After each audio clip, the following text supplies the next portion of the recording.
बिस्मिल्लाहिर्रहमानिर्रहीम। I am professor Abid Umar. बेटा जो है वो पहला यूनिट जो है वो हम स्टडी कर रहे थे। आज जो है वो हमें उसका थर्ड लेक्चर जो है बेटा वो पढ़ना है। चलें उसको शुरू कर लेते हैं। हमारा आज का जो टॉपिक है बेटा वो है सेल मेम्ब्रेन के बारे में। सबसे पहली चीज जो सेल मेम्ब्रेन के बारे में हम लोग बेटा स्टडी करते हैं वो होती है उसकी कंपोजिशन। देखें, दिखने में तो ये लगता है कि बेटा सिंपल सा पार्ट है, लेकिन इसमें कुछ टेक्निकल चीजें हैं, मैं आपके साथ वो डिस्कस कर लेता हूं। हम जानते हैं कि बेटा जो सेल मेम्ब्रेन है उसकी कंपोजिशन में बेसिकली तीन चीजें जो है वो शामिल होते हैं। सबसे पहली चीज जो सबसे ज्यादा क्वांटिटी में होती है वो है प्रोटीन्स। ठीक हो गया। दूसरी जो चीज है जो इसके अंदर बेटा क्वांटिटी वाइज पाई जाती है वो है लिपिड्स। ठीक हो गया। इसके बाद तीसरी जो चीज है वो होती तो ट्रेस में है, बहरहाल उसको स्टडी किया जाता है, वो है कार्बोहाइड्रेट्स। तीन बेसिक चीजें जो है बेटा सेल मेम्ब्रेन की कंपोजिशन में आ जाती है। ठीक हो गया। अच्छा, प्रोटीन्स के बारे में कहा जाता है कि बेटा ये जो है वो जो है बेटा जो टोटल इसकी क्वांटिटी होती है वो 60 to 80% होती है। ठीक हो गया। जबकि लिपिड्स की जो क्वांटिटी होती है वो 20 to 40% होती है। इसी तरह जो कार्बोहाइड्रेट्स होते हैं बेटा इनके बारे में कहा जाता है कि ये ट्रेस में। अब जब मैं कंपोजिशन की बात करता हूं तो मैं आपको बेटा साथ साथ ये भी बात बताता जाऊं कि ये जो लिपिड्स हैं ये बेसिकली तीन तरह के लिपिड्स जो हैं जो है वो प्लाज्मा मेम्ब्रेन के अंदर पाए जाते हैं। पहली जो सबसे ज्यादा क्वांटिटी होती है बेटा जो बेसिक पार्ट होता है वो है फास्फोलिपिड्स का। किनका है? फास्फोलिपिड्स का। ठीक हो गया। दूसरी जो चीज इसके अंदर पाई जाती है लिपिड्स में जो है बेटा वो यहां पर कोलेस्ट्रॉल भी होता है, कोलेस्ट्रॉल होगा। और तीसरी चीज जो लिपिड यहां पर पाया जाता है बेटा वो यहां पर होता है ग्लाइकोलिपिड्स। इसके बारे में भी बहुत सारे कॉन्सेप्चुअल पॉइंट्स हैं जो कि मैं आपको स्ट्रक्चर ऑफ प्लाज्मा मेम्ब्रेन के अंदर जो है वो डिस्क्राइब करूंगा। प्रोटीन भी जो है वो बेसिकली दो तरह की होती है, एक एक्सट्रिंसिक प्रोटीन होती है, एक इंट्रिंसिक प्रोटीन होती है। इसके बारे में भी मैं आपको स्ट्रक्चर में जब आपको एक्सप्लेन करूंगा उसके अंदर मैं आपको डिस्क्राइब कर देता हूं। चलें अगली बात की तरफ आते हैं हम। देखें, नेक्स्ट जो है बेटा वो है इसका स्ट्रक्चर। जब आप प्लाज्मा मेम्ब्रेन की स्ट्रक्चर के बारे में बात करते हैं तो इसके दो मॉडल्स हैं, दो कॉन्सेप्ट हैं। एक जो मॉडल है बेटा उसको आप जो बोलते हो यूनिट मेम्ब्रेन मॉडल, जो कि ये डायग्राम भी आपके सामने आपको दिखाई दे रही है। यूनिट मेम्ब्रेन जो मॉडल है ये आपको क्या डिस्क्राइब करता है? ये डिस्क्राइब करता है कि जनाब प्लाज्मा मेम्ब्रेन का एक सिमेट्रिकल स्ट्रक्चर होता है, इसकी तरतीब होती है, बाकायदा इसकी अरेंजमेंट है। इसके अपर पार्ट के अंदर जो है बेटा वो प्रोटीन पाए जाते हैं, जैसे यहां पे लेबल्ड भी है, और सबसे लोएस्ट पार्ट के अंदर भी प्रोटीन ही होती है। ठीक है। आप जानते हो कि प्रोटीन जो है बेटा ये हाइड्रोफिलिक पार्ट है, ये वाटर सोलेबल पार्ट होता है। और ये जो दरमियान में आपको दिख रही है lipid bilayer, this is lipid bilayer, bilayer है। ठीक हो गया। लेकिन बेटा यहां पर हाइड्रोफिलिक और हाइड्रोफोबिक जोन जो है वो मेंशन है। देखें, ये वाला जो पार्ट है बेटा प्रोटीन वाला पार्ट और साथ ही फास्फोलिपिड का हेड, ये दोनों हाइड्रोफिलिक हैं। तो हाइड्रोफिलिक पार्ट यहां से शुरू होगा, यहां तक जाएगा। जो फास्फोलिपिड की टेल्स होती हैं, क्योंकि वो हाइड्रोकार्बन चेन होती हैं और वो नॉन पोलर नेचर की होती हैं, वो वाला पार्ट जो होगा वो हाइड्रोफोबिक होता है। ये सारा पार्ट जो है बेटा ये हाइड्रोफिलिक है। हाइड्रोफिलिक का लफ्ज जो है बेटा वो वर्ड मीनिंग जो है वो मैं बता दूं तो इसका मतलब होता है वाटर सोलेबल। ये वाटर सोलेबल पार्ट है। जबकि जो यहां से लेके जो है बेटा ये जहां तक हाइड्रोकार्बन चेन है ये सारा पार्ट हाइड्रोफोबिक पार्ट है। मतलब ये वो पार्ट है जो वाटर इनसोलेबल पार्ट होगा। ठीक हो गया। इसी तरह ये वाला जो पार्ट है बेटा ये अगेन जो है बेटा ये हाइड्रोफिलिक पार्ट होगा, वाटर सोलेबल पार्ट होगा। तो यूनिट मेम्ब्रेन मॉडल का स्ट्रक्चर कुछ इस तरीके से लाई करता है कि इसमें अरेंजमेंट है। इसको सैंडविच मॉडल भी कहा जाता है क्योंकि इसका स्ट्रक्चर लाइक अ सैंडविच है कि ऊपर और नीचे प्रोटीन और दरमियान में जो है वो केचप, जैम्स एंड जेलीज की तरह जो है वो यहां पर लिपिड के कॉन्टेंट्स जो है वो मौजूद होते हैं। दैट्स व्हाई इसको सैंडविच मॉडल भी कहा जाता है। ठीक है ना। ये मॉडल भी इसको डिस्क्राइब किया जाता है। बट ये जो मॉडल था ये इसके एक्चुअल सेल मेम्ब्रेन का जो स्ट्रक्चर होता है उसको प्रॉपरली डिस्क्राइब नहीं करता। क्यों? क्योंकि जब आप इलेक्ट्रॉन माइक्रोस्कोप के अंदर सेल मेम्ब्रेन को देखते हो तो वो तो इंटायरली डिफरेंट दिखाई देती है। वो तो ऐसी दिखाई नहीं देती, उसमें तो ऐसी अरेंजमेंट नहीं दिखाई देती, ऐसी सिमेट्री नजर नहीं आती। तो फिर एक नया जो है बेटा वो डिस्क्राइब हुआ है, जिसको फ्लूइड मोज़ेक मॉडल कहा जाता है। वो कौन सा मॉडल है? वो है फ्लूइड मोज़ेक मॉडल। देखें इसके वर्ड्स को अगर आप फोकस करें तो पहला ही वर्ड जो फ्लूइड का यूज हुआ है कि इसका मतलब है ये सॉलिड नहीं लिक्विड फॉर्म है। जब आप इसके फास्फोलिपिड, ये देखें ना येलो कलर में आपको फास्फोलिपिड हेड्स दिखाई दे रहे हैं, जब आप इनको देखें ना तो ये मूव कर रहे होते हैं। माइक्रोस्कोप में जब आप इनको ऑब्जर्व कर रहे हो तो इनमें मूवमेंट आपको महसूस होती है। और आप जानते हो कि मूवमेंट सॉलिड मॉलिक्यूल्स में नहीं होती, क्योंकि उनके दरमियान में इंटरमॉलिक्यूलर स्पेसिस बहुत कम होती है।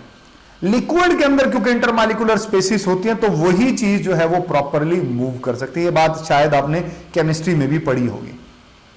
यहां पर फास्फोलिपिड जो लेयर्स हैं, फास्फोलिपिड जो हेड्स हैं, क्योंकि वो मूव कर रहे थे तो दैट्स व्हाई इनके लिए लिक्विड का वर्ड जो है वो इस्तेमाल हुआ, फ्लूइड का वर्ड इस्तेमाल हुआ।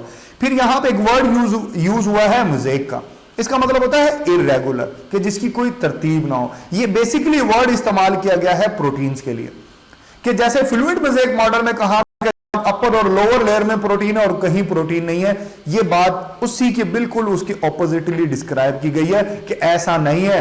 कहीं पर जो है जब आप फास्फोलिपिड, जब आप प्लाज्मा मेम्ब्रेन को वाया इलेक्ट्रॉन माइक्रोस्कोप देखते हो तो बेटा इररेगुलर फॉर्म पर आपको प्रोटीन दिखाई देती है। यहां कंडेंस फॉर्म में प्रोटीन होती है, कहीं पर आपको प्रोटीन मिलेगी, कहीं पर आपको थोड़ा सा गैप मिलेगा, फिर आपको वहां पर प्रोटीन जो है वो मिलेगी। तो इररेगुलर फॉर्म के अंदर प्रोटीन इसके अंदर मौजूद है, तो दैट्स व्हाई इसके लिए मोज़ेक का वर्ड जो है वो इस्तेमाल हुआ।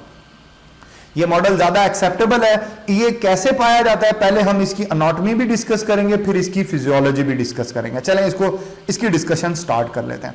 देखो बेटा, आपको यहां पे बहुत सारे स्ट्रक्चर्स दिखाई दे रहे हैं। मैं वन बाय वन सारे आपको डिस्क्राइब करूंगा, वन बाय वन मैं सारे लेबल भी करूंगा और आपको डिस्क्राइब भी करूंगा। देखिए सबसे पहले तो आप ये देख सकते हो बेटा, आपको ये लिपिड बायलेयर दिखाई दे रही है। दोबारा मैं बताऊंगा, ये फास्फोलिपिड्स हैं। ये कौन से लिपिड्स हैं? दीज आर फास्फोलिपिड बायलेयर, क्योंकि इसकी दो लेयर्स है। फास्फोलिपिड बायलेयर, ठीक हो गया। फिर ये प्रोटीन दिखाई दे रही है, ये प्रोटीन दिखाई दे रही है, ये भी प्रोटीन आपको दिखाई दे रही है। ये जो प्रोटीन है बेटा, देखें यहां पे लेबल किया हुआ है इंटीग्रल प्रोटीन। ये प्रोटीन इंट्रिंसिक प्रोटीन है, या इसको इंटीग्रल प्रोटीन भी कहा जाता है। अब ये कौन सी प्रोटीन होती है? ये वर्ड तो हमने बुक में नहीं पढ़ा बेटा, ये डायग्राम आपकी टेक्स्ट बुक की है और उसके अंदर कुछ चीजें लेबल्ड भी हैं, तो इनके बारे में जानना आपके लिए बहुत जरूरी है। तो आप ये नहीं कह सकते कि ये आउट ऑफ सिलेबस है। ये डायग्राम बुक के अंदर अगर अवेलेबल है तो उसका कंटेंट सारे का सारा आपको प्रिपेयर करना ही करना है। तो मैं बता दूं बेटा, ये जो ऐसी प्रोटीन जो कि फास्फोलिपिड बायलेयर के इन बिटवीन पाए जाते हैं, आप देखें ना, ये भी इन बिटवीन है, ये भी इन बिटवीन है, ये भी इन बिटवीन है। इस प्रोटीन को आप इंट्रिंसिक प्रोटीन, या इसके लिए एक और दूसरा वर्ड इस्तेमाल होता है इंटीग्रल प्रोटीन, इसको कहा जाता है। ठीक हो गया।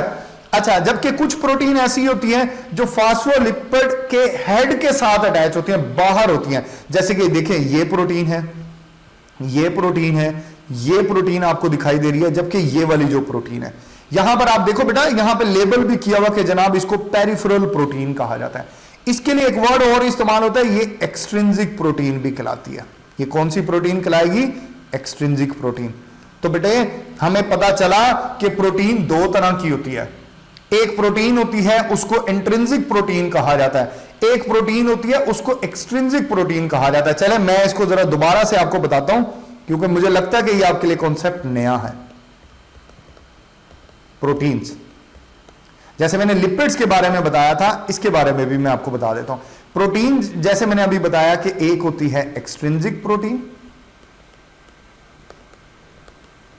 इसी तरीके से एक होती है इंट्रिंसिक प्रोटीन। मैंने बता दिया है कि बेटा इंट्रिंसिक प्रोटीन वो है जो कि अटैच है, इन बिटवीन है, जो है बेटा फास्फोलिपिड बायलेयर के, और जो फास्फोलिपिड के हेड्स के साथ जो बाहर की तरफ अटैच है वो एक्सट्रिंसिक प्रोटीन है। इनके फंक्शनल डिफरेंस भी मैं आपको मेंशन करूंगा।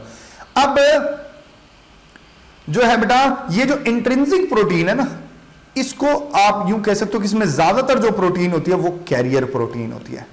कैरियर प्रोटीन का क्या काम होता है? कैरियर प्रोटीन का बेटा काम होता है कि ये ट्रांसपोर्टेशन को कंट्रोल करते हैं। बेसिकली प्रोटीन का वर्क ही यही है कि वो फास्फोलिपिड बायलेयर के अंदर गेट्स है, वो पैसेजेस को कंट्रोल करते हैं। वो जो चीजें साइटोप्लाज्म से बाहर जाना चाहती हैं या बाहर से साइटोप्लाज्म में एंट्रेंस चाहती हैं, वो इसी प्रोटीन से गुजरकर अंदर आ सकती हैं या अंदर से बाहर जा सकती हैं। ये बेसिकली कैरियर प्रोटीन का वर्ड इनके लिए इस्तेमाल होता है, लेकिन ये कैरियर प्रोटीन में भी आपको थोड़ा सा डिफरेंस आपको थोड़ा सा क्लियर होना चाहिए। ये कैरियर प्रोटीन भी चैनल और विदाउट चैनल भी होती हैं। चैनल प्रोटीन, ये बड़ी टेक्निकल बातें मैं आपको बता रहा हूं। चैनल प्रोटीन और नॉन चैनल प्रोटीन भी होती हैं। मैं अभी आपको डायग्राम में भी इसको थोड़ा सा दिखा देता हूं। देखें यहां पर जो आपको दिखाई दे रहा बेटा, ये देखें, इसके दरमियान में कोई रास्ता नहीं है।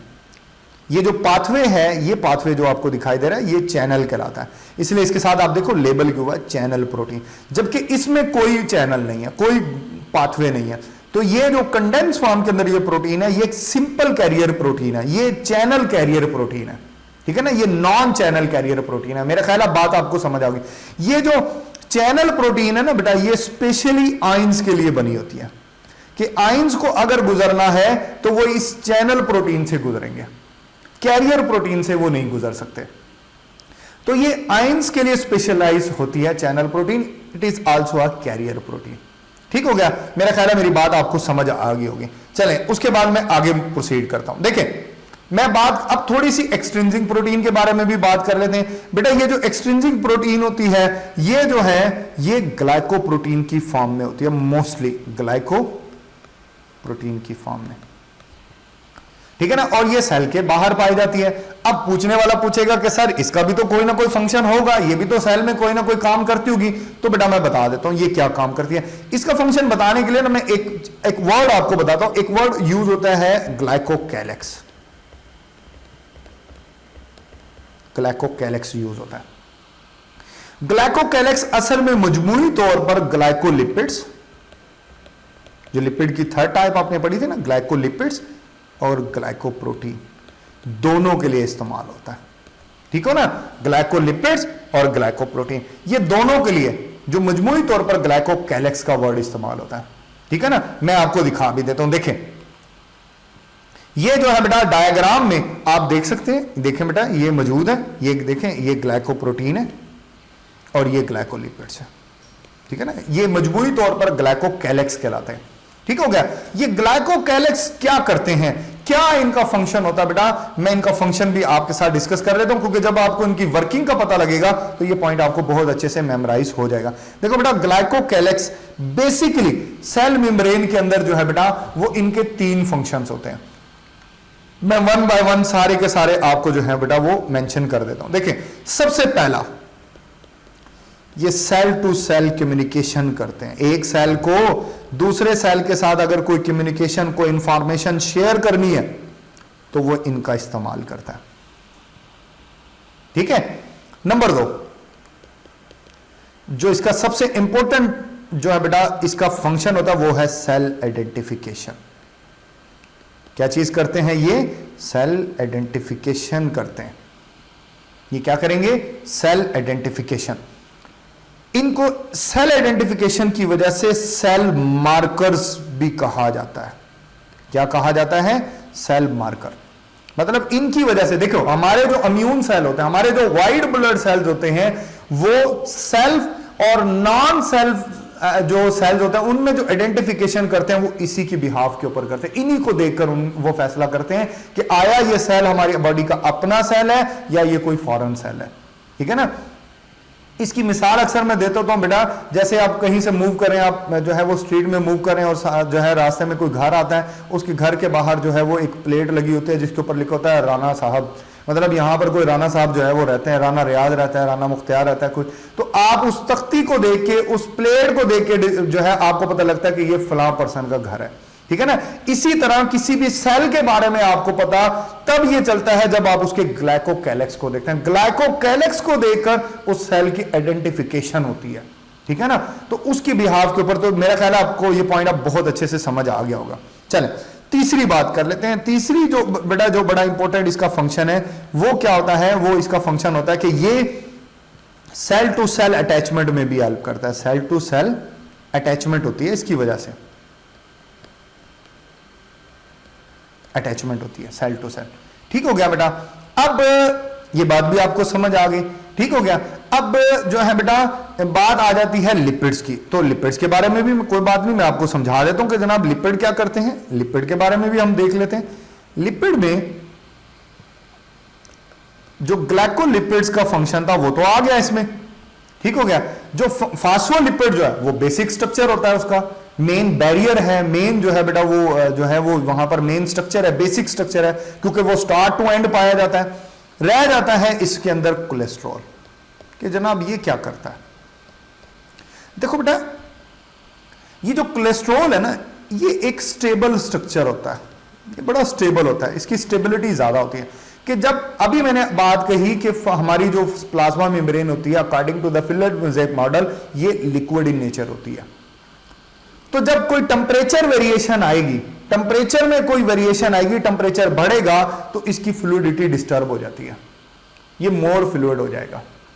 तो बेटा ये जो कोलेस्ट्रॉल होता है, इसके अंदर ये एबिलिटी होती है कि ये ज्यादा स्टेबल होता है, ये टेम्परेचर वेरिएशन को ज्यादा बेहतर तरीके से हैंडल कर सकता है।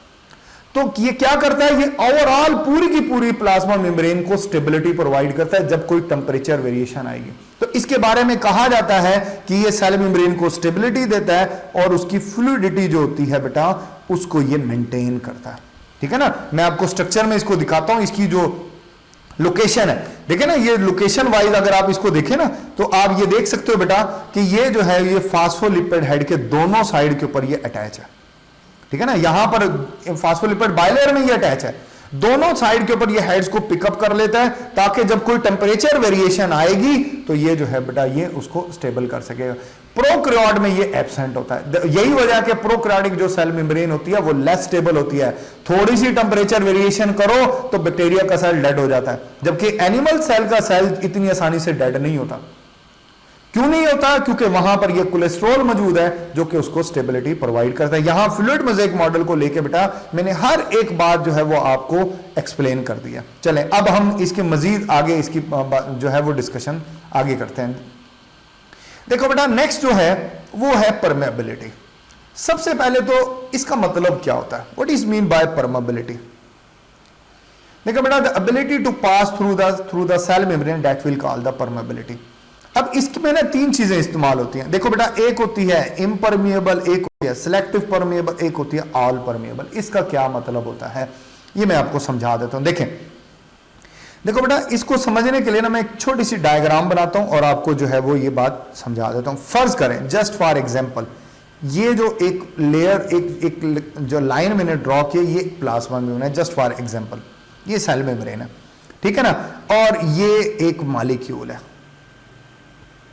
और ये इस सेल मेम्ब्रेन में से गुजरना चाहता है लेकिन ये नहीं गुजर पाता, ये वापस चला जाता है, ठीक है ना। इसी तरीके से मैं तीन और मॉलिक्यूल बना देता हूं जी। ये ले जी, ये एक और मॉलिक्यूल है जी जो कि रेड कलर में है, एक और बनाते हैं जी,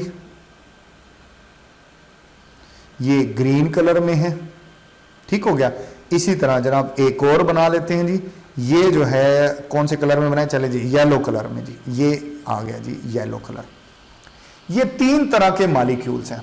अब ये सेल मेम्ब्रेन क्या करती है जनाब, ये येलो वाले को गुजरने देते हैं जी, ये गुजर जाएगा, बड़ी आसानी से गुजर गया जनाब। इसने ग्रीन कलर वाले को भी ओके जी परमिशन मिल गई जी, ये भी इसमें से गुजर सकता है, ग्रीन कलर भी गुजर सकता है जनाब, येलो कलर भी जो है वो उसने उसको पास आउट कर दिया, ठीक है ना, ये भी बड़ी आसानी से इसमें से गुजर गया।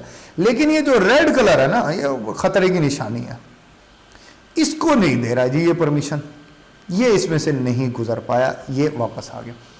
अगर कोई पार्टिकल नहीं गुजर पाता तो ये कहलाती है नॉन परमिएबल, मतलब इस पार्टिकल के लिए ये नॉन परमिएबल है। लेकिन अगर हम इन तीन पार्टिकल्स को देखें, दो को अलाउ कर दिया, एक को अलाउ नहीं किया, ये जो किसी मेम्ब्रेन की ये वाली जो प्रॉपर्टी होती है इसको कहते हैं सिलेक्टिव परमिएबल। कि मीन इसने सिलेक्टिव सब्सटेंस को अलाउ किया है कि वो इसमें से गुजर सकते हैं। मसलन जैसे मैंने अभी एग्जांपल में पुट किया कि रेड को अलाउ नहीं किया, ग्रीन और येलो को अलाउ कर दिया कि कुछ मॉलिक्यूल गुजर सकते हैं कुछ नहीं गुजरेंगे, इसमें भी सिलेक्शन क्राइटेरिया। और तीसरी जो है बेटा ये जनाब मैं रेड में ही बना देता हूं, ये जनाब ये तीन पार्टिकल हैं, तीनों को अलाउ कर दिया कि भाई गुजर जाओ, इनके लिए कोई ये अगर प्रॉपर्टी हो तो इसके लिए वर्ड इस्तेमाल होगा ऑल परमिएबल। कि जनाब सबको इजाजत है गुजर जाए, ये प्रॉपर्टी कहलाती है ऑल परमेबल। सेल वॉल जो होती है ना, ये ऑल परमेबल होती है, लेकिन जो सेल मेम्ब्रेन होती है बेटा, ये सिलेक्टिव परमेबल होती है। मैं आपको एक बात बताता जाऊं, बड़ी इंपॉर्टेंट बात है। ये तीन तरह की टर्म्स इस्तेमाल होती हैं। एक तो सिलेक्टिव परमेबल हो गई, एक टर्म होती है डिफरेंशियल परमेबल, डिफरेंशियल परमेबल, और एक और टर्म इस्तेमाल होती है सेमी परमेबल। कौन सी टर्म है? Semi permeable.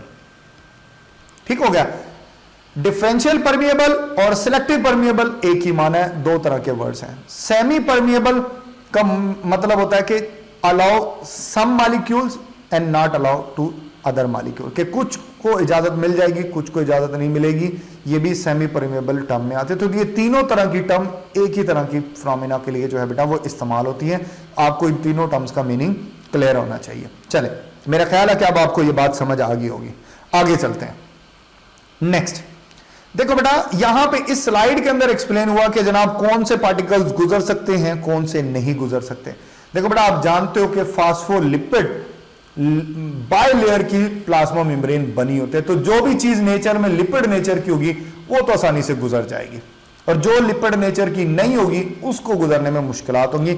ये पॉइंट भी बेटा मैं डिटेल से आपको बताता हूं, आपको इंशाल्लाह ये बहुत अच्छे से बात जो है वो समझ आने वाली है। चले आगे चलते हैं। नेक्स्ट, यही स्लाइड को मैं जरा जो है बेटा और अच्छे तरीके से एक्सप्लेन कर देता हूं। जस्ट फॉर एग्जांपल जो है मैं एक प्लाज्मा मेम्ब्रेन आपके लिए ड्रॉ कर देता हूं। देखें,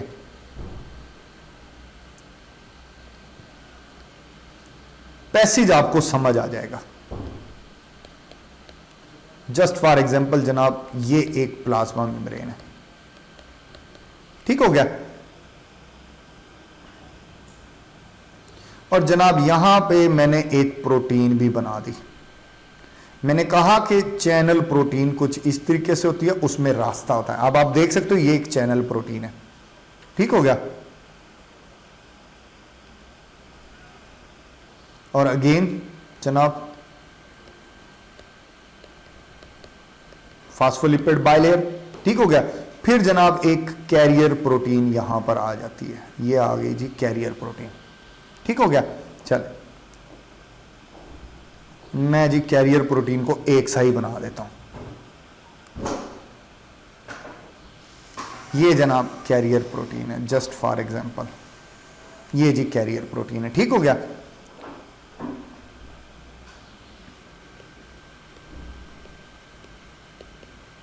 ये मेम्ब्रेन कंटिन्यू है। देखो बेटा, अब पैसेज डिस्कस करते हैं। सबसे पहले जो स्मॉल गैस मॉलिक्यूल होंगे, देखो नंबर 1 स्मॉल, प्रॉपर्टी बता रहा हूं। Number 2 unionised. नंबर 3 गैसेस, मसलन ऑक्सीजन से फॉर एग्जांपल कार्बन डाइऑक्साइड जो है बेटा, ये यहां से बड़ी ऐसा ग्रीन सिग्नल मिलेगा जी इनको, ये गुजर कर यहां आ सकती है, ठीक हो गया ना। इनका कोई इशू नहीं है। ये फास्फोलिपिड बायलेयर को क्रॉस करके सिंपल डिफ्यूजन से जनाब ये आ जाएंगे, ये आ गई, ठीक हो गया। जबकि जो लार्ज मॉलिक्यूल होगा, जो बेटा कौन सा होगा, लार्ज मॉलिक्यूल होगा, लार्ज होगा बस, बाकी यही दोनों प्रॉपर्टीज, सॉरी गैस तो नहीं, अनआयोनाइज्ड लार्ज मॉलिक्यूल, उसको अगर से ये है, उसको अगर क्रॉस करना है तो बेटा वो कैरियर प्रोटीन से क्रॉस करेगा, वो फास्फोलिपिड बायलेयर से क्रॉस नहीं कर सकता। सिर्फ गैस मॉलिक्यूल और स्मॉल अनआयोनाइज्ड मॉलिक्यूल कर सकते। जो लार्ज मॉलिक्यूल है अनआयोनाइज्ड है वो तो गुजर जाएगा, जैसे ग्लूकोज ऐसे ही गुजरता है, वो कैरियर प्रोटीन है जिसको फैसिलिटेटेड ट्रांसपोर्ट कहा जाता है। देखिए आयन मॉलिक्यूल रिस्ट्रिक्टेड होते हैं, उनको इजाजत नहीं होती, वो देखिए परमिशन उनको भी मिल जाएगी, गुजर वो भी जाते हैं, लेकिन वो स्पेशल परमिशन के साथ गुजरते हैं, उनके लिए बकायदा चैनल प्रोटीन है। जब चैनल प्रोटीन ओपन होगी तब ये बंद होती है, जब ये ओपन होगी तभी से सोडियम आयन है वो चला जाएगा, यहां से वो यहां से चला जाएगा। लेकिन जब ये चैनल प्रोटीन ओपन होगी तभी ये मुमकिन है। तो ये रिस्ट्रिक्टेड मूवमेंट होती है, कंट्रोल्ड मूवमेंट होती है, हो इसकी भी जाती है, तो ये तभी जो है बेटा ये मूव करेगा। ठीक है ना, ये बातें थी इसकी पैसेज को लेके कि कौन से पार्टिकल इसमें से गुजर सकते हैं, कौन से पार्टिकल्स में रिस्ट्रिक्शन है। रिस्ट्रिक्शन ये आयन में सबसे ज्यादा होती है, बाकी पार्टिकल्स जो है वो किसी न किसी तरीके से गुजर जाते हैं। पैसेजेस के हवाले से बड़ा ही इंपॉर्टेंट कॉन्सेप्ट है बेटा, ये आपको समझना है। सबसे पहले तो बेटा ये कॉन्सेंट्रेशन ग्रेडियंट क्या चीज होती है, देखो ये पॉइंट भी आपको समझना जरूरी है, क्योंकि जब आप पैसेज को डिस्कस करते हो तो ये बात भी आपको समझ आनी चाहिए। देखो बेटा फर्ज कर ले ये सेल मेम्ब्रेन है, ठीक है ना, ये उसकी दो साइड है, पहली साइड और ये दूसरी साइड है, ठीक है ना। तो बेटा अगर दोनों साइड के ऊपर कंसंट्रेशन डिफरेंस है, मैंने फर्ज कर लो यहां पर कंसंट्रेशन किसी भी मॉलिक्यूल की हाई है, यहां पर कंसंट्रेशन जो है वो लो है, तो कंसंट्रेशन डिफरेंस क्रिएट हो गया, ठीक है ना। अगर कोई चीज जो है बेटा वो हाई टू लो जा रही है तो उसके लिए वर्ड यूज होता है अलोंग का, अलोंग कंसंट्रेशन ग्रेडियंट। और अगर कोई चीज जो है बेटा वो जा रही है इसके उल्ट, तो इसके लिए वर्ड यूज होता है बेटा ये अंगेस्ट का, आप वर्ड यूज करते हो अंगेज कंसंट्रेशन ग्रेडियंट, ठीक है ना। तो आप इसमें बता सकते हो कि ये लो टू हाई, ठीक है ना, और ये हाई टू लो होगी। ये जो मूवमेंट होती है ये हाई टू लो होती है और ये लो टू, इसमें आपको एनर्जी खर्च करनी पड़ती है, एटीपी खुद से नहीं जीत जाएगी, इसमें कोई एनर्जी खर्च नहीं होती, ठीक है ना। ये कॉन्सेप्ट आपको समझना बहुत जरूरी था। अब आगे चलते हैं, नेक्स्ट और बातें बताता हूं। देखें, देखो बेटा ये आ गया मूवमेंट।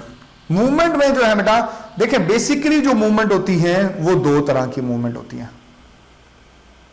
बेसिकली जो मूवमेंट होती है, कितनी तरह की मूवमेंट होती है, वो दो तरह की मूवमेंट होती है जो across the cell membrane, passive और एक्टिव। पैसिव में कोई एनर्जी खर्च नहीं होती, no energy, usage of no energy. जबकि एक्टिव में जो है बेटा इसमें एनर्जी जो है वो यूज होती है। क्या होती है, इसमें एनर्जी यूज्ड होती है, इसके अंदर एनर्जी का इस्तेमाल होता है, ठीक है ना। और किस शक्ल में होता है, एटीपी की शक्ल में। यह हमेशा low to high movement, high concentration movement होती है, लो टू हाई कंसंट्रेशन, और ये हाई टू लो कंसंट्रेशन होती है। ये अलोंग कंसंट्रेशन ग्रेडियंट होती है, ये एंगेज्ड कंसंट्रेशन ग्रेडियंट। अब इसकी एग्जांपल पैसिव की तीन तरह की है, diffusion, facilitated diffusion and osmosis. देखो बेटा डिफ्यूजन किन के लिए होगी, स्मॉल हो, अनआयोनाइज्ड हो, जो जैसे कि मैंने बताया था, और यूजुअली गैसियस मॉलिक्यूल इस तरीके से सिंपल डिफ्यूजन से मूव करते हैं। जबकि फैसिलिटेटेड में जो है अनआयोनाइज्ड लार्ज मॉलिक्यूल होंगे और इसके अंदर कैरियर प्रोटीन इन्वॉल्व होती है, वो फैसिलिटेटेड में कैरियर प्रोटीन की इन्वॉल्वमेंट है। और एक और शर्त है कि मॉलिक्यूल भी लार्ज हो। तो स्मॉल हुआ तो वो तो फास्फोलिपिड बाइलेयर से गुजर जाएगा, कैरियर प्रोटीन की जरूरत नहीं है, ठीक है ना। मेरा ख्याल है मेरी बात समझ आ गई होगी। इसके लिए मॉलिक्यूल स्मॉल होता है, इसके लिए लार्ज होता है, इसमें कैरियर प्रोटीन होती है, इसमें फास्फोलिपिड बाइलेयर होती है। और ये दोनों तरह की जो मूवमेंट होती है बेटा, ये दोनों तरह की जो मूवमेंट होती है, इसमें हम बात सैल्यूट की करते हैं कि जो मूवमेंट होती है वो सैल्यूट की मूवमेंट होता है। लेकिन जब हम ऑस्मोसिस की बात करते हैं तो इसमें बात होती है सॉल्वेंट की, कि अगर सॉल्वेंट मूव करे फ्रॉम हाई टू लो तो तब आप बात करोगे भाई ये ऑस्मोसिस मूवमेंट है, ये कोई डिफ्यूजन या फैसिलिटेटेड डिफ्यूजन नहीं है।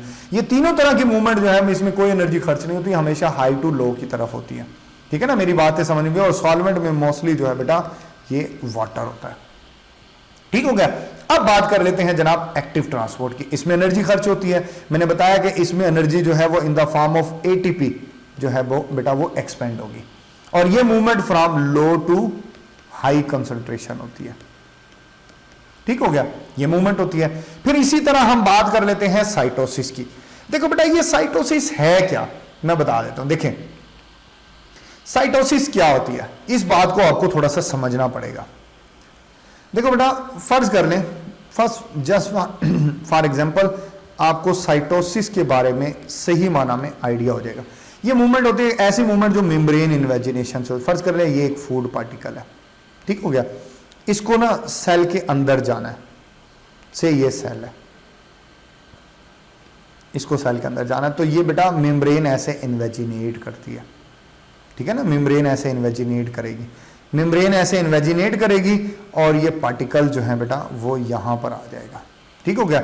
और इसके बाद क्या होगा कि ये पार्टिकल जो है बेटा वो सेल के अंदर चला जाएगा। ये जनाब सेल के अंदर चला गया और ऐसे जनाब ये बन गया फूड वैक्यूल, फूड वैक्यूल बन गया। ठीक हो गया। ये जो मूवमेंट होते हैं इसको साइटोसिस मूवमेंट कहते हैं, जो कि मेम्ब्रेन इन्वेजिनेशन से, तो क्योंकि चीज अंदर गई है, अगर मॉलिक्यूल अंदर की तरफ मूव करे तो इसको एंडोसाइटोसिस कहते हैं। ठीक है। और अगर कोई चीज बाहर की तरफ जाए तो इसको एक्सोसाइटोसिस कहा जाता है, क्योंकि ये मूवमेंट बल्क में होती है, बड़ा मॉलिक्यूल होता है, ज्यादा क्वांटिटी में होता है, तो इसके लिए एनर्जी सर्व करना पड़ती है, एनर्जी खर्च होती है। ठीक है ना। अब इसी तरह जो ये जो एंडोसाइटोसिस है या एक्सोसाइटोसिस है, इसको दो और कैटेगरीज में डिवाइड किया जाता है, पिनोसाइटोसिस और इसको बेटे आप कहते हो phagocytosis. Pinocytosis and phagocytosis. Pinocytosis होती है बेटा स्पेशली ये लिक्विड के लिए होती है। किसके लिए होती है? लिक्विड के लिए। जबकि फैगोसाइटोसिस जो होती है ये स्पेशली सॉलिड के लिए होती है। फैगोसाइटोसिस को बेटा सेल ईटिंग भी कहा जाता है। क्या कहते हैं? Cell eating. जबकि पिनोसाइटोसिस जो है बेटा वो इसको सेल ड्रिंकिंग भी कहते हैं। ये बाज़ औक़ात आ जाता है एमसीक्यूज़ में, सेल ड्रिंकिंग भी कहा जाता है। इसी तरह एक्सोसाइटोसिस को बाज़ औक़ात सेल स्पिटिंग भी कहा जाता है, थूकना, कि सेल बाहर की तरफ चीज को निकाल रहा है वाया एक्सोसाइटोसिस। तो बेटा ये बात भी आपको याद रखना, बड़ा इंपॉर्टेंट कॉन्सेप्ट था ये। एक्सोसाइटोसिस भी बेटा एक्टिव ट्रांसपोर्ट मैकेनिज्म के अंदर जो है बेटा वो आता है। मेरा ख्याल है मैंने इसके हर एंगल से आपको बातें बताई हैं, बड़ी तसल्ली से आपको बातें बताई हैं, ताकि आपको सारी बातें बेटा जो है वो समझ आ जाए। कॉन्सेप्ट अगेन दोबारा कहूंगा, कॉन्सेप्ट क्लियर होगा तो आप विदाउट हेजिटेशन एग्जाम में जाएं, आप कोई भी किसी भी एंगल से एमसीक्यूज आ जाए आपने क्लियर कर लेना। ठीक है ना। चले यहां पर हमारा ये टॉपिक मुकम्मल होता है। आपके जहन में अगर कोई क्वेश्चन हो तो बेटा अगेन दोबारा बोलूंगा, विदाउट हेजिटेशन आप मुझसे क्वेश्चन पूछें। Thank you, Allah Hafiz.